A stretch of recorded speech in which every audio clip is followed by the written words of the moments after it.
Vetëm një ditë para ekzekutimit të pagesave për pensionet bazë, qeveria në detyrë ka siguruar buxhet për rritjet që i bëri muajin e shkuar.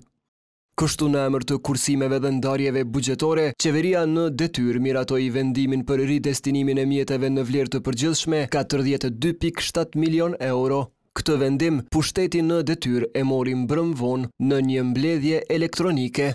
Nga ky total, rreth 24 milion euro u ridrejtuan në kategori buxhetore që lidhen me pensionet, pagesat sociale dhe të ngjashme. Vetëm në kodin buxhetor, pensione bazike sociale shkuan afër 16.5 milion euro, ndërsa te pagesat për komuna për rastet sociale u transferuan 5.5 milion euro. Po ashtu, pati ndarje në shuma më të vogla edhe në 6 kode tjera buxhetore të lidhura me kategoritë e pensioneve dhe pagesave sociale në një total afër 2 milion euro. Më së shumti para u morën nga kategoria e investimeve kapitale, ku si kursime u regjistruan 21.8 milion euro, ndërsa pas rindarjeve mbetën vetëm 10.8 milion euro.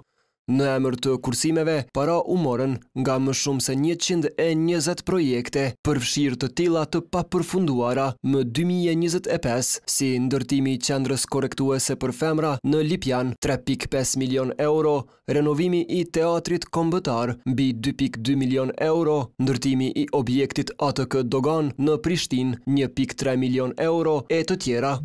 Në total, rritjen më të madhe e patën subvencionet dhe transferet, ku hyjnë pensionet, kategoritë sociale dhe ngjashëm, që nga 19.6 milion euro sa ishte në tabelën e kursimeve, te ajo e ndarjeve shkoi në 28.4 milion euro. Më 31 tetor, qeveria në detyrë mori vendim për rritjen e pensioneve bazë nga 120 në 150 euro. Ky vendim ishte marrë pa e pritur fillimin e vitit të ri, teksa projekt buxheti mbetet peng i zhvillimeve në kuvend.